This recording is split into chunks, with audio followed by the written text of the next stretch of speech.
Peggy 12.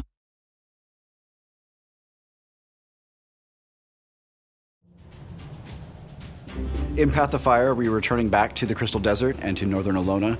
We wanted to go back to a place that means a lot to players and has history for the franchise, but we wanted to look at something that is now fresh. The last time we visited the Crystal Desert was in Guild Wars Nightfall. That was 250 years ago, so a lot has changed in that time. There are iconic locations and landmarks that will be very recognizable for players who are familiar with the Guild Wars franchise, but at the same time, we're building the lore and the story in such a way that if you weren't there for the beginning, it's absolutely fine. We're going to help bring you along for this ride. There's a crisis going on in Elona, in an area that we have not been back to in 250 years.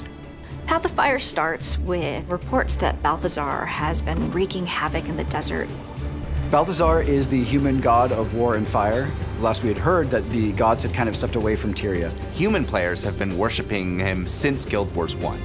But then he shows up and he's not benevolent, right? He has his own goals and he clearly doesn't care about who gets harmed in the way. Everyone in Elona has the exact same questions. Why are the gods walking amongst us? Does this mean the gods are coming back? We don't know what he hopes to achieve at this point, and that's what you and everyone in the region is trying to figure out. Palawa Joko has risen into power. He has brought with him an army of undead, and he has totally warped the culture that is there. The civilians believe that he is their rightful ruler. He is their rightful king. How is this region dealing with these crises? What different powers are taking advantage of the scenario? How are they trying to solve it? And how can you as the player try to help? It's already this volatile mix of different forces in the region.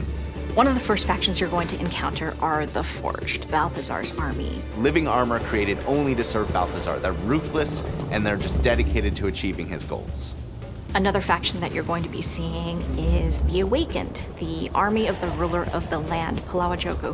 Undead forces, they still have some remnants of memories. They're sentient, but they will do anything for their master.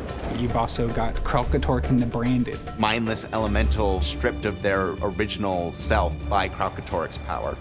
And of course the player is being asked to, come do the hero thing. So the player needs to form a new coalition here in the desert. Path of Fire has a great combination of old friends and new, who all have very different perspectives on Balthazar. You've got your warriors like Ritlock, and you've got Casimir, and these people all get together to help the commander, the player. Path of Fire is going to bring 5 whole new maps to the game. 5 maps that are bigger than any map we've done before. We'll see things that have shifted the landscape and see things in a very unique way. So when people talk about deserts, they think sand, flat stretches, but that's not actually true, right? It's not just, one massive desert that we're exploring, it's all these different biomes coming together.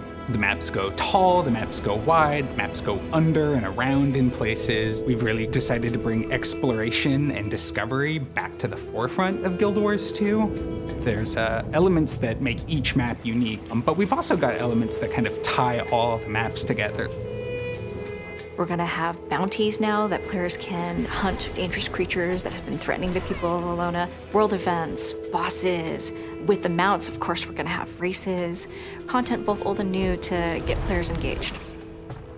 In Path of Fire, we really wanted to get back to the roots of what made Guild Wars 2 unique and fantastic. People who are playing through the main story will really enjoy both the depth and the breadth of experiences they are able to have. The interesting characters who, if they go just a little bit further, they'll run into. Massive maps that are fully explorable, freedom that we haven't necessarily seen as in-depth as when we launched with the original Guild Wars 2. There's some really cool surprises we're building in. I want them to find this world as exciting and interesting and complex as anything we've ever created. And I want them to feel like they have a place in it too.